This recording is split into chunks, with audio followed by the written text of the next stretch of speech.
Morning dear students.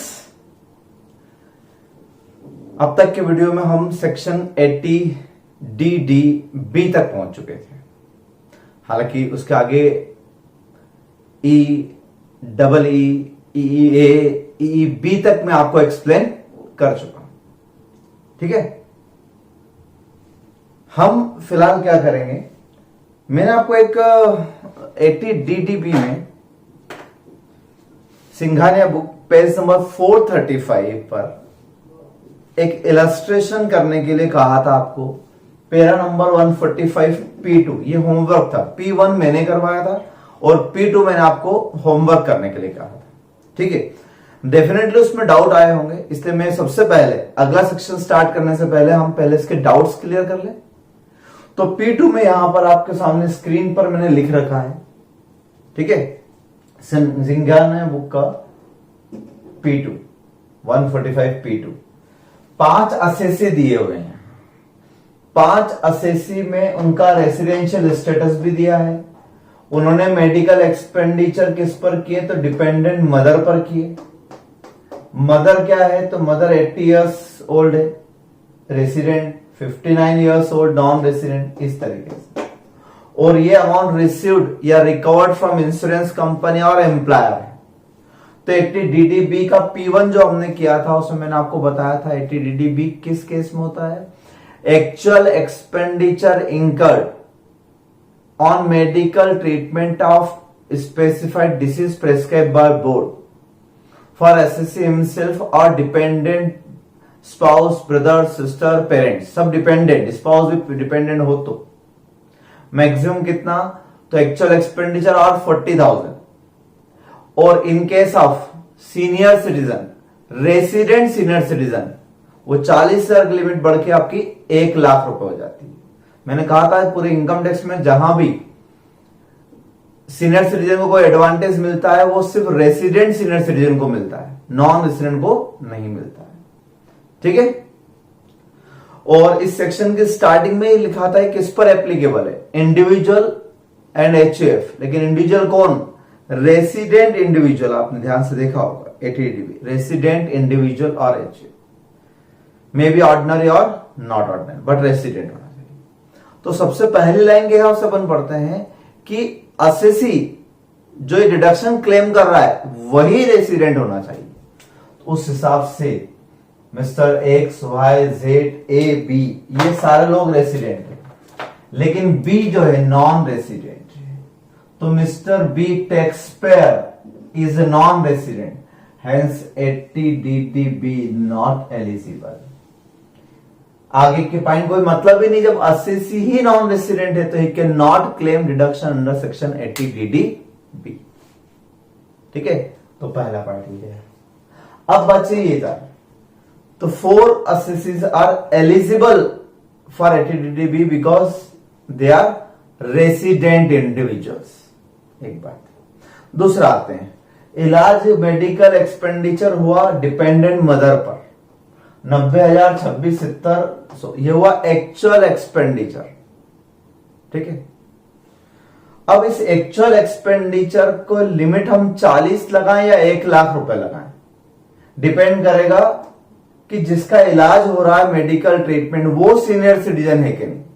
आप senior हो उससे मतलब नहीं, वो सीनियर सिटीजन है कि नहीं। तो यहां पर मदर 80 साल की और रेसिडेंट है, सीनियर सिटीजन है, इसका मतलब यहां पर जो कंपैरिजन होगा वो किससे कंपैरिजन होगा, 40,000 से, 90 या 40, विच इज लोअर क्या है, सॉरी। तो यहां पर कंपैरिजन होगा 1 लाख रुपए से।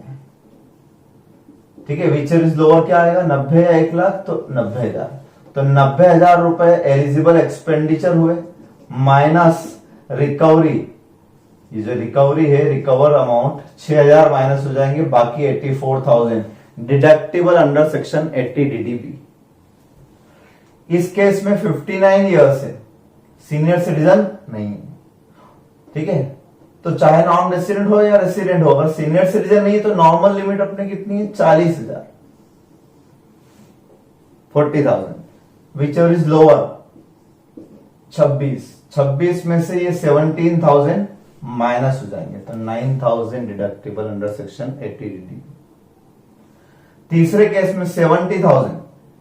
अब यहां पर 64 ईयर रेसिडेंट सीनियर सिटीजन है, रेसिडेंट भी और सीनियर सिटीजन भी है, तो लिमिट लगेगी 1 लाख रुपए की, which is lower 70,000 minus 84,000 recovery होगी, तो फिर डिडक्शन तो नील हो जाएगा ना। मैंने आपसे कहा था डिडक्शन नेगेटिव नहीं होते, डिडक्शन कभी भी नेगेटिव नहीं होता, डिडक्शन नहीं। तीसरा केस आप देखिए, फोर्थ केस, यहां पर सीनियर सिटीजन है लेकिन नॉन रेसिडेंट है, तो सीनियर सिटीजन अगर रेसिडेंट होता है तो 1 लाख की लिमिट लगती है, अगर सीनियर सिटीजन रेसिडेंट नहीं है तो वही नॉर्मल 40,000 वाली ही लिमिट लगेगी। इसलिए यहां विचर्स लोअर क्या आएगा 40, और 40 में से 35,000 माइनस करके 5,000 आएगा, और इस केस में तो वो एलिजिबल ही नहीं है, इसलिए टोटली क्या रहेगा नील। ये उसका सॉल्यूशन है, समझे बात आप। तो नंबर 1 असेसी रेसिडेंट इंडिविजुअल और HF, if non resident that not eligible for 80DDB। फिर जिसका इलाज हो रहा है, if senior citizen and resident senior citizen then limit will be 1 lakh, if senior citizen but non resident then limit normal 40,000, ठीक है। और सीनियर सिटीजन न भी हो तो भी कितनी लिमिट 40,000। ये अल्टीमेट कंसेप्ट है आपका 80DDB का, आप ध्यान से देख लें और इसको नोट डाउन कर लें, ठीक है। चलिए अब हम आगे बढ़ते हैं, अगले सेक्शन की ओर आते हैं।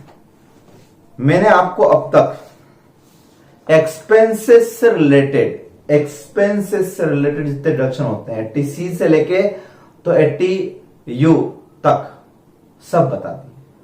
अब जो इनकम रिलेटेड है वो बताता हूं। तो नोट्स में पेज नंबर 4 पर आप जाएंगे, नोट्स में तो वहां आपको 4 सेक्शन खास तौर से लिखे हुए मिलेंगे।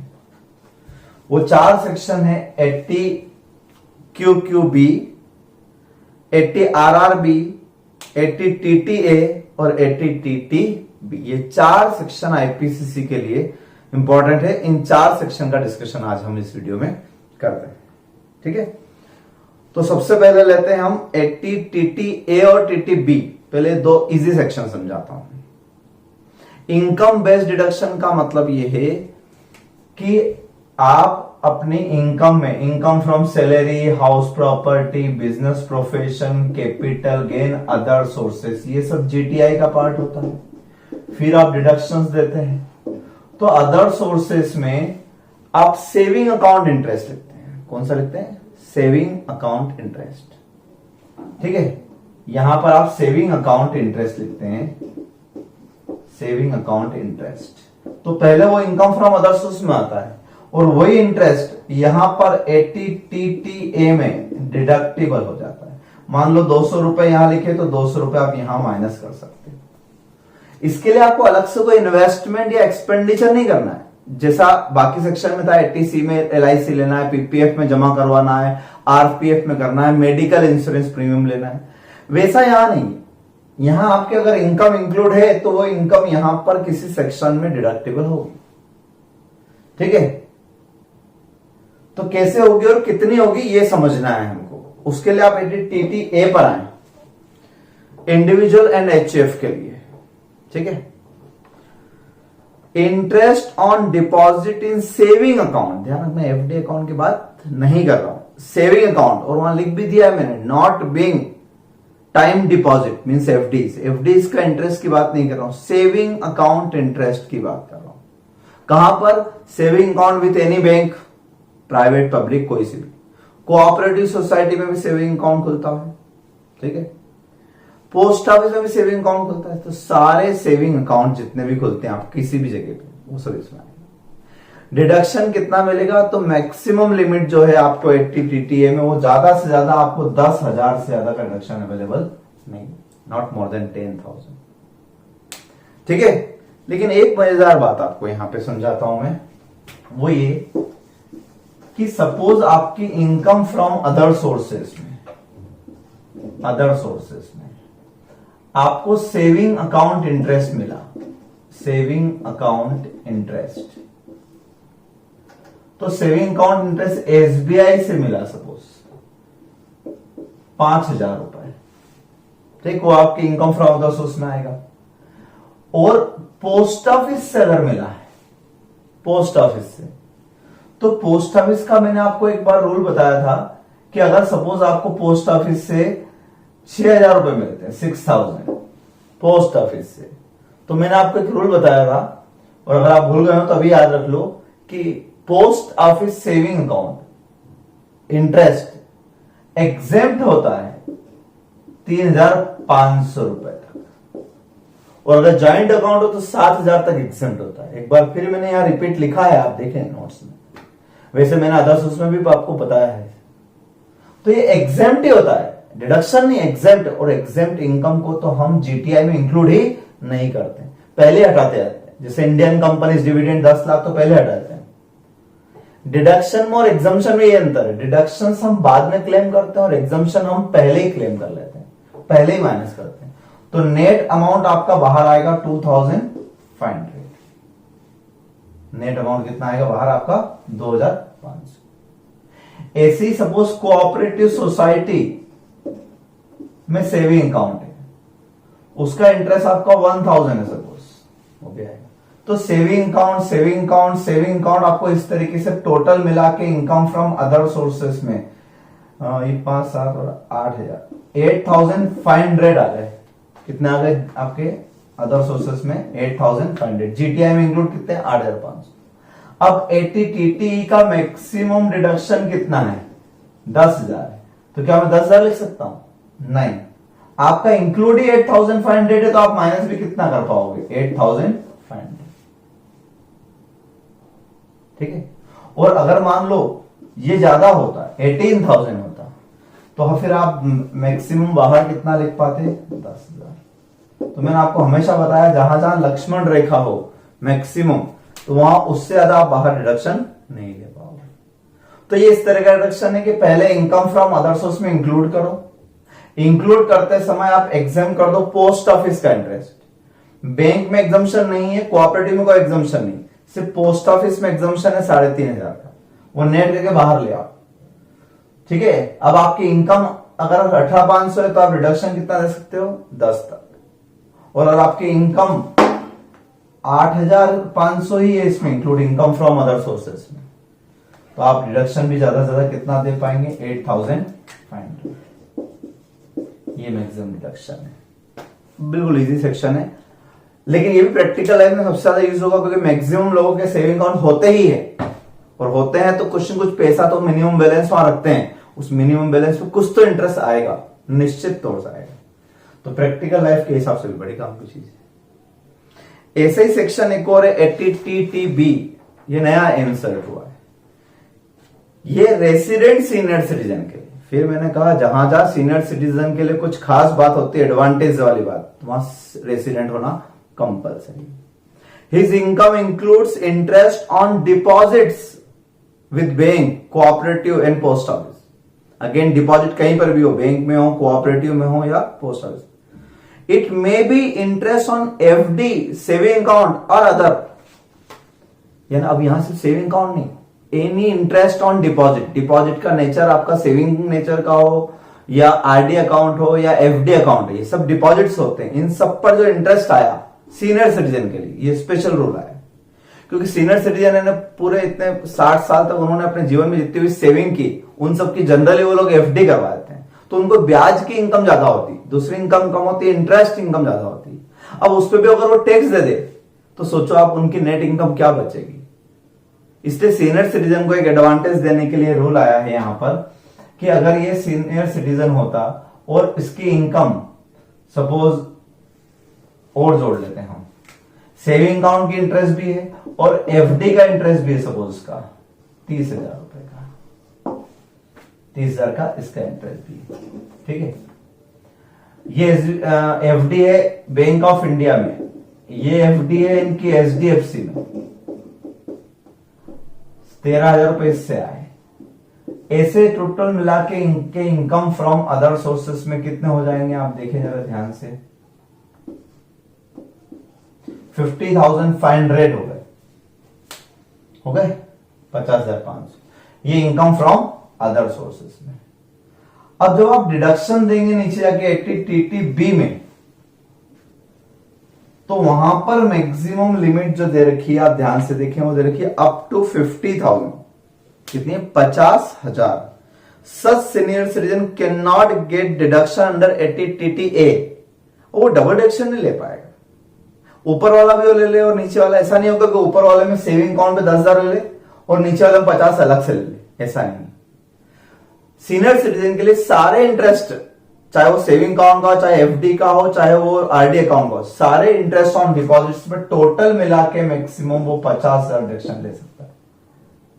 ठीक है, तो कितना ले पाएगा वो? 50,000, क्योंकि ज्यादा हो रहा है। और अगर मान लो यहां पर कम होता, ये 20,000 मान लेते हैं, तो ये 40 रह जाएगा। अब डिडक्शन कितना मिलेगा? मैक्सिमम 50 का रोल है, लेकिन आपके अदर सोर्सेस में इंटरेस्ट इंक्लूड ही 40,500 है, तो फिर ज्यादा कैसे हो सकता है? ठीक है, इस तरीके। तो जितना ऊपर इनकम में इंक्लूड होगा उतना डिडक्शन आप नीचे ले सकते हो, या फिर 50,000 ले सकते हो, उससे ज्यादा नहीं। ऐसा कभी नहीं होगा कि ऊपर इनकम फ्रॉम अदर सोर्सेस में तो आपने 40,500 लिखे और नीचे आके आप 50,000 लिख दो, ऐसा कभी भी नहीं हो सकता है। हो सकता है इसके other income, house property income, मान लो इसकी 4 लाख रुपए, इसकी 4 लाख रुपए की हाउस प्रॉपर्टी इनकम है सपोज। ठीक है, तो 4 लाख रुपए की हाउस प्रॉपर्टी इनकम, 40,500 की income from other sources, total मिला के हो गए 4,40,500। तो भी ये 80TTB में ज्यादा से ज्यादा कितना डिडक्शन ले पाएगा? 40,500, क्योंकि इनकम फ्रॉम अदर सोर्सेस में इंटरेस्ट तो इतना इंक्लूड है ना, जितना इंक्लूड है उसका डिडक्शन कैसे हो सकता है? अगर ज्यादा आपने पूरे 50 लिख दिए तो इसका मतलब वो डिडक्शन तो इसमें से निकल जाएगा, इस 4 लाख की इनकम में से चले जाएगा, तो गलत हो जाएगा। ठीक है, तो ये दो सेक्शन बड़े शानदार, 80TTA एंड 80TTB। क्लियर है बात? अच्छे से पढ़ना, बहुत इजी सेक्शन है और बहुत सिंपल है। 10,000 एक की लिमिट है, एक में 50 की लिमिट है। एक में सिर्फ सेविंग अकाउंट है, एक में अदर अकाउंट्स भी है, सेविंग, एफडी, आरडी, बट वो सिर्फ सीनियर सिटीजन के लिए, बस इतनी सी बात है। ठीक है, फिर इसके ऊपर आप देखें 80QQB और 80RRB, ये दोनों सिमिलर है। QQB डिटेल समझते हैं हमारे क्वेश्चन के साथ, प्रैक्टिकल क्वेश्चन के साथ, और फिर RRB उसी के जैसा है। ठीक है, तो अगला सेक्शन स्टार्ट करते हैं 80QQB। नोट्स में पेज नंबर 4 पर आप देखेंगे। तो QQB किससे रिलेटेड है, पहले आप इसके प्रोविजन समझ लें, फिर मैं आपको प्रैक्टिकल क्वेश्चन समझाता हूं, उससे बात क्लियर हो जाएगी। रेसिडेंट इंडिविजुअल, किसके लिए ये? Resident individual. ठीक, सिर्फ इंडिविजुअल के लिए, रेसिडेंट वो भी। रॉयल्टी इनकम ऑफ ऑथर, और रॉयल्टी की बात नहीं कर रहा हूं मैं, सिर्फ एक ही रॉयल्टी की बात कर रहा हूं, ऑथर, जिसको आप कॉपीराइट भी बोलते हो। तो ऑथर जब कोई बुक लिखता है, ठीक है, तो उस बुक को लिखने के राइट्स किसी पब्लिशर को देता है। तो जब, जैसे चेतन भगत, आपने नाम सुना होगा, वो अगर कोई नॉवेल लिखते हैं तो वो अब लिखने के बाद उसके राइट्स, कॉपी राइट्स किसको देते हैं? किसी पब्लिशर को। तो वो पब्लिशर उसको पब्लिश करता है, तो इनको ऑथर को बदले में क्या मिलती है? रॉयल्टी मिलती है, कंसिडरेशन मिलता है। ठीक है, तो उसका नाम रॉयल्टी रखें या कॉपीराइट फीस रखें, बात एक ही, बस सिर्फ ऑथर के लिए। और ऑथर भी किस तरह की बुक लिखने वाला, तो लिखा हुआ है book authored by him is the work of, किस तरह की बुक हो? Work of literary, artistic, scientific nature, but does not include text books of school. School तक में नहीं आते, आपने देखा होगा first, second, third, fourth class में वो सिंपल राइटिंग की और ऐसी बहुत सारी टेक्स्ट बुक्स आती है। उन बुक्स को यहां पर परमिशन नहीं है। उन बुक्स के राइटर्स को अगर रॉयल्टी मिलती भी है तो वो टैक्सेबल है, उसको QQB में क्वालिफाइड नहीं। QQB में स्कूल के बाद जो यूनिवर्सिटी लेवल पर बुक्स होती है, जैसे मैंने अभी एग्जांपल दिया आपको, चेतन भगत नॉवेल लिखते हैं, सिंघानिया जी ने टेक्स्ट की बुक लिखी, ठीक है, इस तरह के जो लिटरेरी वर्क या आर्टिस्टिक बुक्स लिखते हैं या साइंटिफिक नेचर की कोई बुक्स लिखते हैं, साइंस से रिलेटेड कोई बुक्स लिखते हैं, उन ऑथर को जो रॉयल्टी मिलती है उसका डिडक्शन की बात कर रहे हैं। ठीक है, कितना तो सामने लिखा हुआ, आप देखें ध्यान से। 3 बात। रॉयल्टी आपने सुना होगा कि जैसे चेतन भगत की बुक बहुत ज्यादा फेमस होती है उनकी, तो क्या वो ऐसा लेते होंगे अपने पब्लिशर से कि आप मुझे ये, मैंने नॉवेल लिखा है, आप इसके मुझे 2 लाख दे दें? ऐसा नहीं करते होंगे। बड़े राइटर क्या करते होंगे, जितनी ज्यादा नंबर ऑफ बुक्स प्रिंट होके बिकेगी, हर बुक पे उनको पैसा मिलना चाहिए। और छोटे राइटर क्या करते होंगे, अपना कॉपीराइट लमसम सेल कर देते होंगे, लमसम बेच देते होंगे कि आप 2 लाख दे दो, आप बुक कितनी भी प्रिंट करो। तो 2 तरह से रॉयल्टी मिलती है, या तो प्रिंट वाइज कि आपने तय कर लिया सपोज कि आपको 20% राइट मिलेगा उस बुक प्राइस से। मान लो उस बुक की प्रिंटेड प्राइस 500 रुपए, तो 500 रुपए पर आपको 20% पर बुक मिलेगा। तो अब जितनी बुक ज्यादा छपेगी उतने ज्यादा रॉयल्टी आपको मिलेगी। या तो ऐसे ले लें परसेंट बेसिस, या लमसम ले लीजिए आप।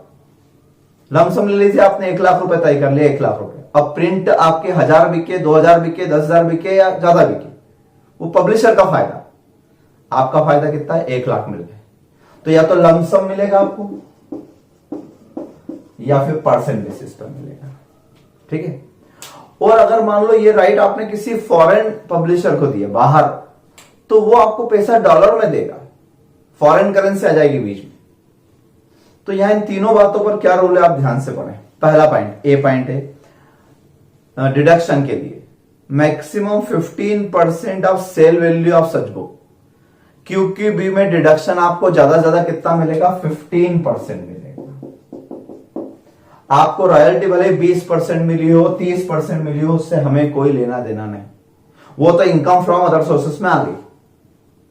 लेकिन यहां क्वालिफाइड कितनी होगी for deduction, 15% maximum. Number 2, foreign exchange brought in India with in 6 month from the end of the previous year. अगर ये फॉरेन करेंसी भी इन्वॉल्व है तो आपको वो foreign currency brought to India लाना पड़ेगी within 6 month from the end of the previous year. Means 31 मार्च को ईयर एंड होता है, उससे 6 महीने के अंदर, यानी सितंबर 30 सितंबर तक आपको वो पैसा फॉरेन करेंसी में इंडिया लाना है, तो ही डिडक्शन मिलेगा। नहीं ला पाए तो नहीं मिलेगा, कम ला पाए तो कम मिलेगा।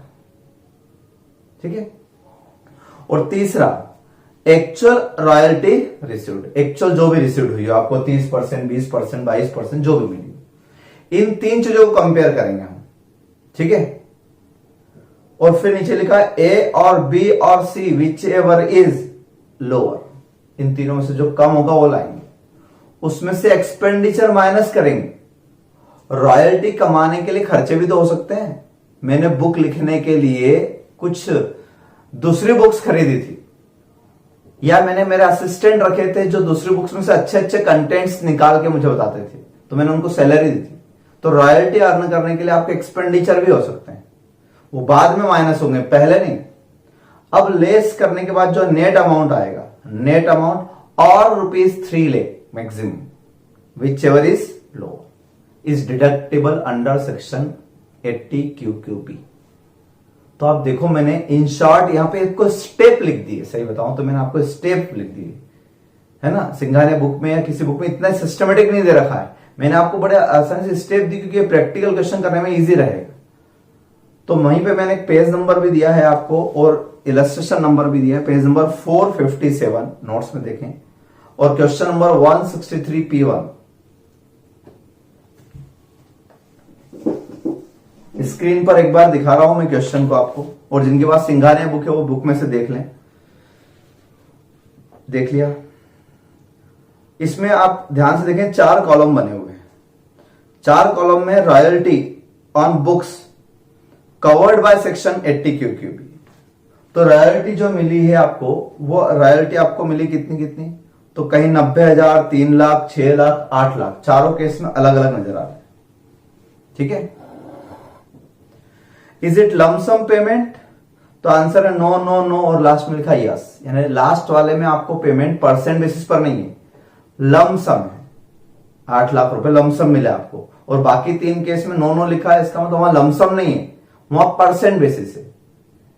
कितने परसेंट मिली रॉयल्टी, तो नीचे लिखा हुआ है rate of royalty as percentage of book value of book, यानी बुक अगर मान लो 100 रुपए की तो 18% इनको 18 रुपए की रॉयल्टी मिलती है। तो एक में 18%, 17.5%, 12.5% और फोर्थ में not applicable. Expenses on earning royalty और last is royalty received from abroad, तो आंसर है यस।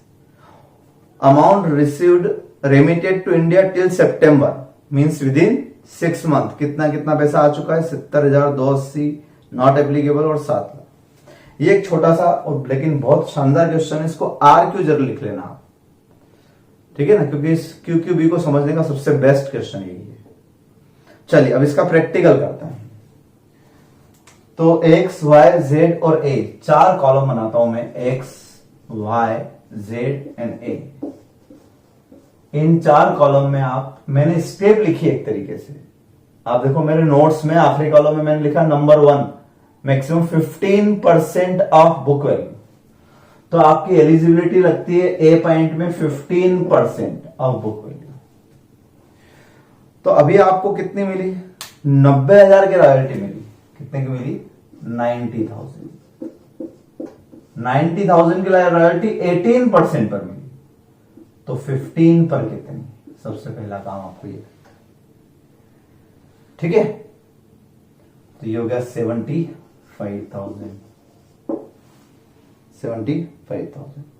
दूसरे केस में आपको 3 लाख रुपए मिले, 3 लाख। ये कितने परसेंट है, 17.5%, तो 15% कितना, समझ आ रही है ना बात। ये जो दे रखी है ये बुक वैल्यू नहीं दे रखी है, ये सीधे रॉयल्टी दे रखी है 18% से। तो ये 18% से 90 हो रहे तो 15% से कितने होंगे, ऐसा आ जाएगा ना, ठीक है। अगर मैं डिवाइड 80 इंटू 100 कर देता हूं तो पूरे बुक की वैल्यू आ जाएगी कि कितने लाख रुपए की बुक छपी, प्रिंट हुई, उसका 18% 90,000 इनको मिला। उसका 15% होता तो कितना होता, 75,000। फिर तीसरे केस में आपको अमाउंट मिला 6 लाख, लेकिन ये तो 12.5% ही, मतलब लेस देन 15 है, तो ये तो पूरा एलिजिबल रहेगा। ऐसा मत कर देना है कि डिवाइड बाय 12.5 इंटू 15। अगर आपने ऐसा कर दिया तो ये तो और उल्टा अमाउंट बढ़ जाएगा, जितना एक्चुअल मिला उससे भी ज्यादा बड़ा फिगर आ जाएगा, तो गलत हो जाएगा ना। इसलिए ये तो विद इन लिमिट ही है ना, ठीक है। और यहां पर परसेंट वाला खेल ही नहीं है, यहां तो लमसम पेमेंट है, यहां 10-20% का खेल ही नहीं, लमसम पेमेंट है। बुक 1 छपे या 1000 छपे, आपको तो मिल गए 8 लाख रुपए। तो इस केस में कितने लाख रुपए मिले अपने, 8 लाख रुपए मिले हैं, ठीक है। चलो अच्छा यहां तो नॉट एप्लीकेबल करता हूं, 15% वाला क्लॉज लगेगी। तो अल्टीमेट इसका अमाउंट आया आपका 257,143, ठीक है। यहां 6 लाख एज इट इज रहेंगे, ये नॉट एप्लीकेबल रहेगा। ये पॉइंट नंबर ए हुआ। बी पॉइंट में हमारा रूल क्या है, बी पॉइंट में मैंने आपको रूल लिखा है foreign exchange receive with in 6 month. Foreign exchange तो 6 महीने के अंदर अंदर क्या आप पूरे 90,000 ला पाए, नहीं ला पाए। आपको क्वेश्चन में लिखा है ज्यादा से ज्यादा कितना ला पाए आप, 70,000। क्वेश्चन के लास्ट लाइन में देखो आप, amount remitted to India, remitted मतलब वही लाना इंडिया अप टू सितंबर, तो 70,000 यहां लाए। यहां 3 लाख में से कितने ला पाए, 280 ला पाए। यहां पर फॉरेन करेंसी था ही नहीं इसलिए नॉट एप्लीकेबल, और यहां कितना ला पाए, 7 लाख। और सी पॉइंट एक्चुअल अमाउंट, सी में क्या लिखा है, एक्चुअल। तो एक्चुअल यहां 90,000 था, यहां 3 लाख रुपए थे, यहां 6 लाख रुपए थे, और यहां 8 लाख रुपए थे। तो मैंने आपको पहली स्टेप में देखो जरा नोट्स में बिल्कुल क्लियर लिखा, बहुत सिस्टमेटिक वे में, ए बी सी 3 पॉइंट को, फिर A B C whichever is less, इन सब में से जो सबसे कम होगा वो एलिजिबल होगा, ठीक है। ये लोअर वर्ड लिख देता हूं, लेस वर्ड से ऐसा लगेगा तो माइनस करना है, तो विच एवर इज लोअर। तो 1 2 3 में सबसे कम क्या दिख रहा है आपको, सबसे कम मुझे ये दिख रहा है 70,000, तो 70,000 एलिजिबल फॉर डिडक्शन। यहां इन तीनों में सबसे कम क्या दिख रहा है, ये 257,143। यहां तो 6 लाख ही, और यहां पर विच इज लोअर क्या दिख रहा है 7। यानी आपको रॉयल्टी मिली 8, लेकिन आप फॉरेन करेंसी 7 ला पाए, इसलिए एलिजिबल 7 ही रहेगी। बाकी की रॉयल्टी पे आपको कोई टैक्स नहीं देना है, सॉरी बाकी की रॉयल्टी पे आपको कोई डिडक्शन नहीं मिलेगा। अब इसमें से क्या लेस करना है, expenses on earning royalty. Expenses कितने, तो यहां पर 10,000 है, यहां 1,10,000 है, ठीक है। यहां पर 1,80,000 है, यहां पर 2,40,000 है, तो यहां 60,000, यहां पर 147, 143, यहां पर 4,20,000, और यहां पर हो जाएगा आपका 4,60,000, 4,60,000, ठीक है। इसको कंपेयर किससे करना है, इसको कंपेयर करना है मैक्सिमम 3 लाख रुपए, मैक्सिमम अमाउंट होता है 3 लाख। इससे ज्यादा का डिडक्शन आपको 80 QQB में नहीं मिलता है। तो यहां पर डिडक्शन कितना मिलेगा अल्टीमेट, 60,000 का, सॉरी, यहां पर 143, यहां 3 लाख, यहां 3 लाख। तो इस केस में 3 लाख, इस केस में 3 लाख, इस केस में ये अमाउंट, इस केस में ये अमाउंट, ये क्वालिफाइड रहेगा अंडर सेक्शन 80 QQ। ए से वर्किंग करना, और ए से, ये वर्किंग नोट है आपका, ये समझ लो। अगर ये क्वेश्चन कंप्लीट क्वेश्चन भी होता तो ये वर्किंग नोट होता। वर्किंग नोट में आपको A B C whichever is lower minus expenditure, net amount और maximum whichever is lower is qualified under section 80 QQB। इस तरीके से आप अच्छे से नोट डाउन कर लें, ठीक है। ये तरीका रहेगा। तो ये फाइनल फिगर आया आपका, क्लियर, बता दूं। अब मैं आपको एक बात और समझा दूं कि मान लो ये क्वेश्चन कंप्लीट क्वेश्चन होगा। कंप्लीट क्वेश्चन होता है मतलब सपोज ये टोटल इनकम का क्वेश्चन होता, सिर्फ एक QQB का नहीं होता, कंप्लीट करना होता। तो पहले हम क्या करते हैं, पहले हम इनकम फ्रॉम अदर सोर्सेस में आते हैं। कहां आते, इनकम फ्रॉम अदर सोर्सेस। और कुछ होता, salary, house property, capital gain, सब लिख देते। तो अदर सोर्सेस में पहले हम रॉयल्टी इनकम लिखते हैं। और रॉयल्टी इनकम कैसे लिखी जाती है, तो अदर सोर्स चैप्टर मैंने पढ़ा दिया आपको, वहां बताया भी था मैंने। और मैंने जो एग्जांपल दिया था एक मेरे हाथ से लिख के, उसमें मैंने रॉयल्टी का एग्जांपल भी दिया था कि आपको अदर सोर्सेस में जो इनकम लिखना है उससे connected Holi and exclusive expense आप माइनस कर सकते हो। तो यहां कोई लिमिट नहीं है, 90,000 मिले 90,000, फिर दूसरे केस में कितने मिले आपको 3 लाख, तीसरे केस में कितने मिले 6 लाख, फिर 8 लाख। पूरा ग्रॉस अमाउंट ही लेते हैं यहां तो। फिर लेस एक्सपेंसेस, यहां 10,000 एक्सपेंसेस लेस है, यहां 1,10,000 एक्सपेंसेस, यहां 180, और यहां 460, 4 लाख, सर 2,40,000। तो आपकी इनकम फ्रॉम अदर सोर्सेस में 80,000 आता, 1,90,000 आता, 4,20,000 आता, और 4,60,000 आता, सॉरी 5,60,000। यहां पर भी गलत हुआ, ठीक है। यहां पे शायद 5,60,000 है, 5,60,000। तो ये आती इनकम फ्रॉम अदर सोर्सेस। मान लो उसकी और सैलरी इनकम भी होती है, हाउस प्रॉपर्टी इनकम भी होती है, ये सब इनकम मिला के इसकी हम मान लेते हैं 4-4 लाख होता है।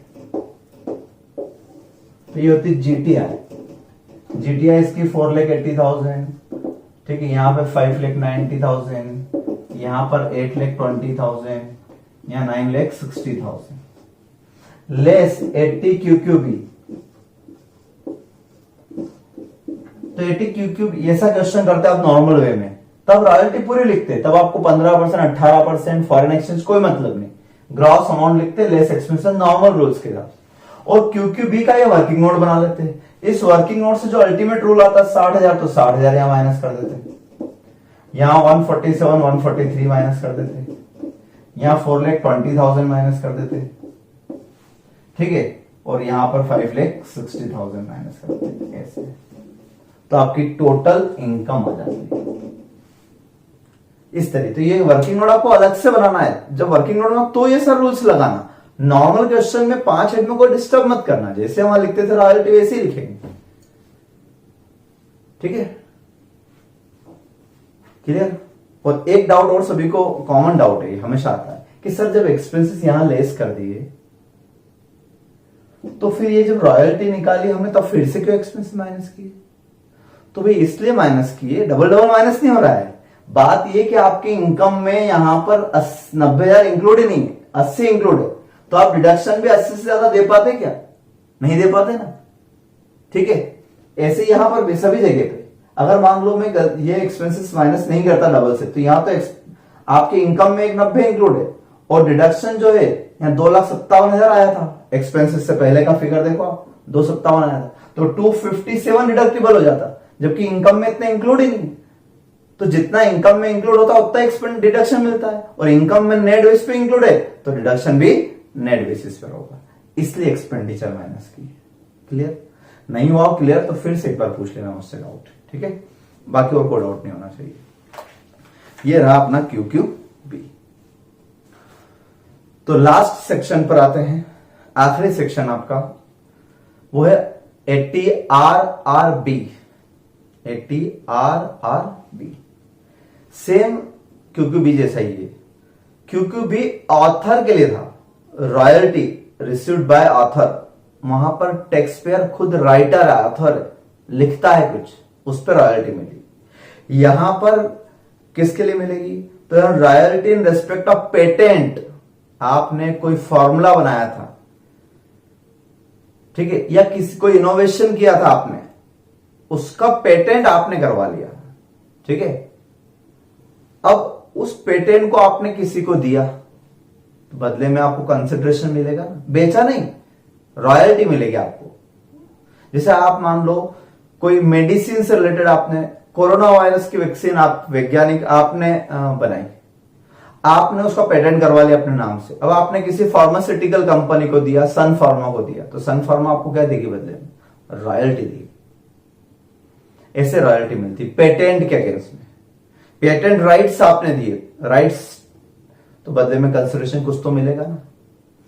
उन लोगों के लिए resident individual royalty income in respect of patent, सामने कंसेप्ट भी सेम है, पूरा कंसेप्ट सेम है, बस एक जगह फर्क है कि बुक्स में 15% वाला क्लॉज था, यहां कोई बुक तो है नहीं, इसलिए यहां परसेंट बेस तो कुछ भी नहीं है।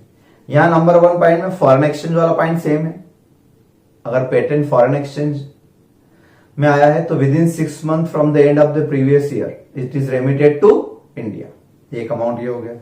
दूसरा amount actual, whichever is less, उसमें से लेस कर देना एक्सपेंडिचर, जो नेट आया उसको कंपेयर करना 3 lakh, which ever is lower. Same step आप देखो QQB की और इसके सेम स्टेप, कोई डिफरेंस ही नहीं, सिर्फ वो ऑथर के लिए है, मतलब वो कॉपीराइट के लिए एक तरीके से, और ये पेटेंट के लिए फर्क इतना सा है। वो IMP QQB, इसलिए उसका प्रैक्टिकल क्वेश्चन भी दिया सिंघानिया में। RRB IMP नहीं है, ठीक है, इसलिए आप ध्यान से देखेंगे तो इसके बारे में कोई क्वेश्चन यहां नजर नहीं आएगा आपको। क्लियर? तो मैंने आपको इनकम बेस्ड 4 डिडक्शन बताए, QQB, RRB, TTA, TTB, बस इंटरमीडिएट कोर्स में इतने ही सेक्शन हैं इनकम से रिलेटेड। बीच में बहुत सारे सेक्शन सिंघानिया में दिए हुए हैं, इससे पहले आप देखोगे P दिया है, PA दिया है, LA दिया है, IA, IB, IE, ID, बहुत सारे दिए। ये सारे पेजेस आप कट कर देना, यानी आप कहां से पेज कट करेंगे तो पेज नंबर 446 80IA से लेके तो पेज नंबर 456 80PA तक सब कट कर देना, ये तुम्हारे कोर्स में नहीं है, ठीक है। और अगर इनमें से कोई सेक्शन कोर्स में वापस इंसर्ट होता है तो हम मॉड्यूल से एक बार और चेक करके और मॉड्यूल में जो सेक्शन होंगे वो बताएंगे, ठीक है। पहले ये सेक्शन हुआ करते थे लेकिन अब ये नहीं है। तो यहां आपका ये चैप्टर के सारे डिडक्शंस कंप्लीट होते हैं।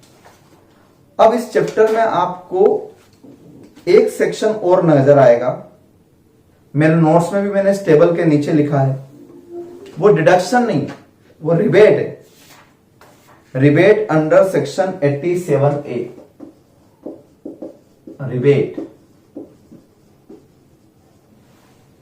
Rebate under section 87A। तो रिबेट और डिडक्शन में फर्क। डिडक्शन हमने कहां से दिए? तो डिडक्शन हमने जीटीआई में से डिडक्शंस दिए। जीटीआई लिखी, डिडक्शंस माइनस की, टोटल इनकम आ गई। अब इस टोटल इनकम पर क्या निकलेगा? टैक्स। तो जब टैक्स कैलकुलेट करेंगे तो उस टैक्स में से अंडर सेक्शन 87A आपको रिबेट मिल जाएगी, यानी कुछ टैक्स आपका कम हो सकता है सब्जेक्ट टू कंडीशन।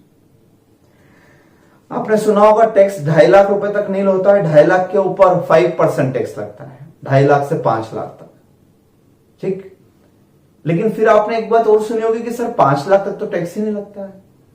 ये भी आपने शायद सुना हो, जो लोग अलर्ट रहते हैं, पेपर में पढ़ते हैं, उनको पता होगा, अदरवाइज किसी को पता नहीं होगा। तो चलिए मैं दोनों बात अच्छे से समझा देता हूं।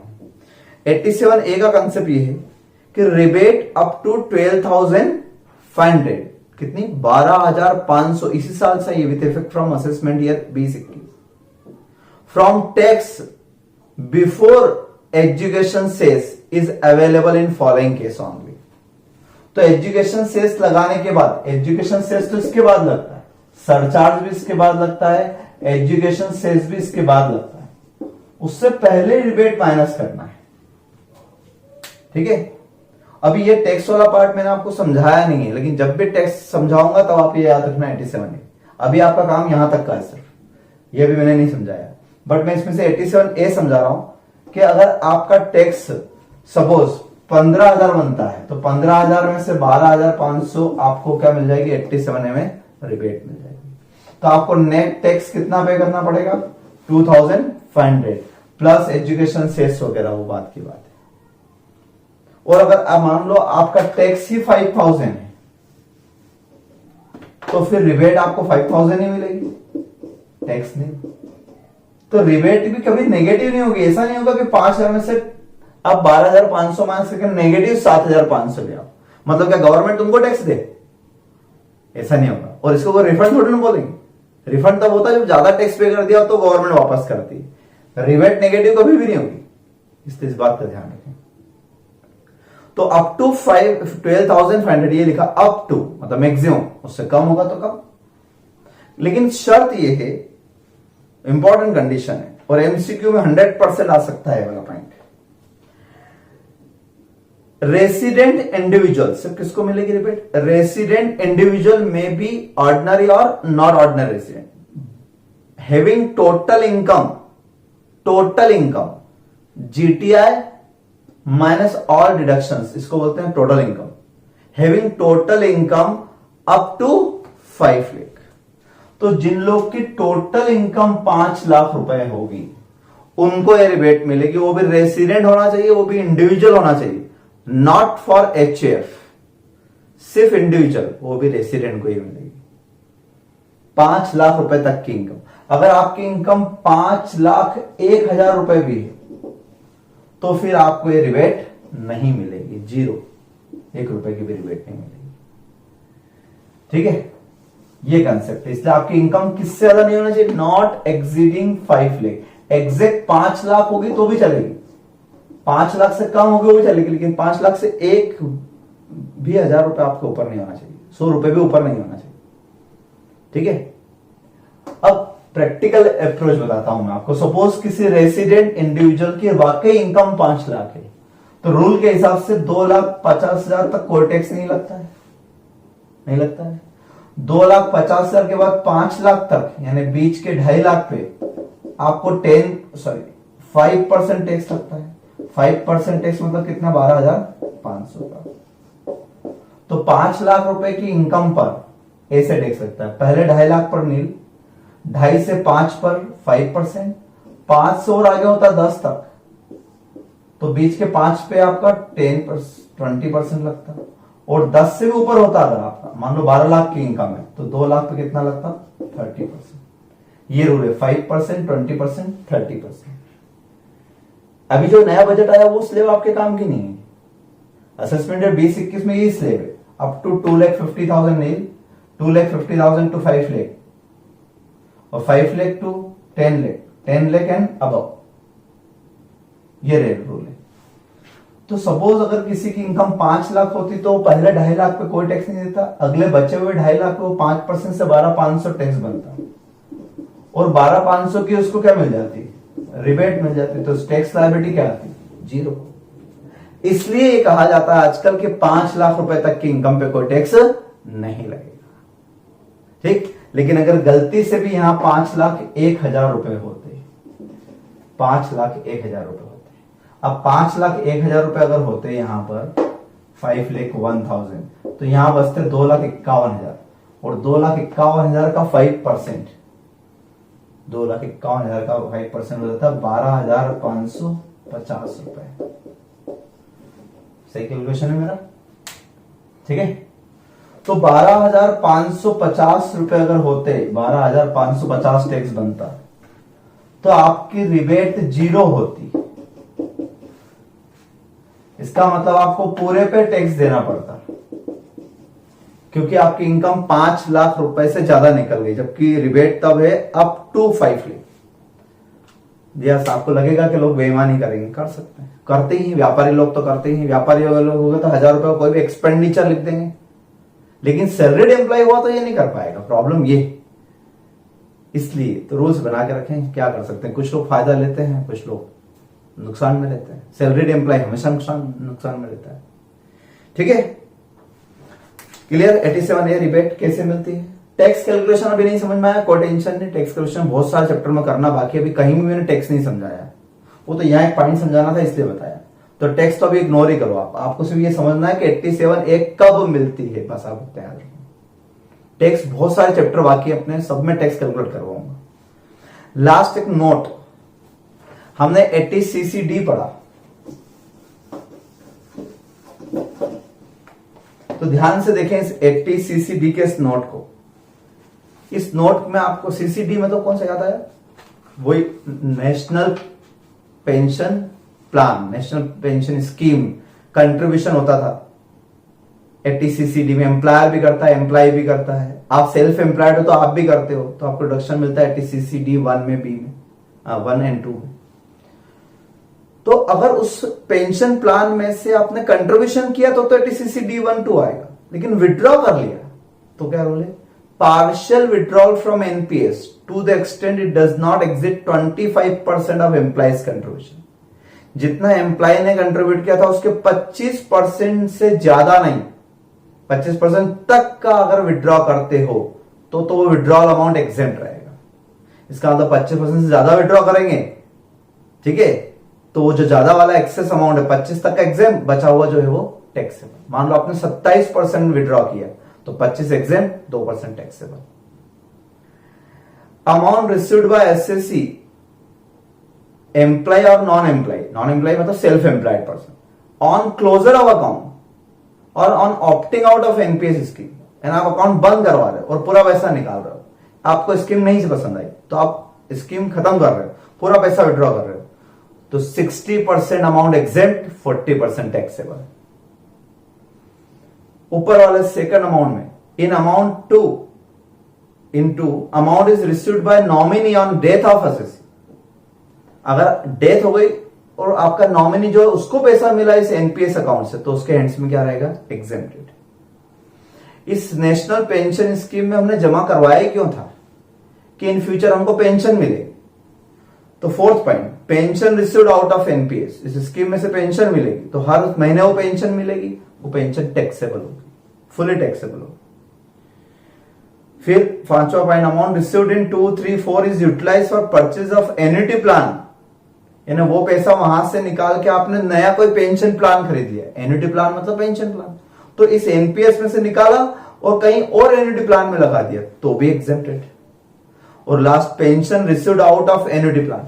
अब यहां से निकाल के एन्युटी प्लान में लगाया था, उस एन्युटी प्लान में से पेंशन मिल रही तो भी वो क्या होगी, टैक्सेबल।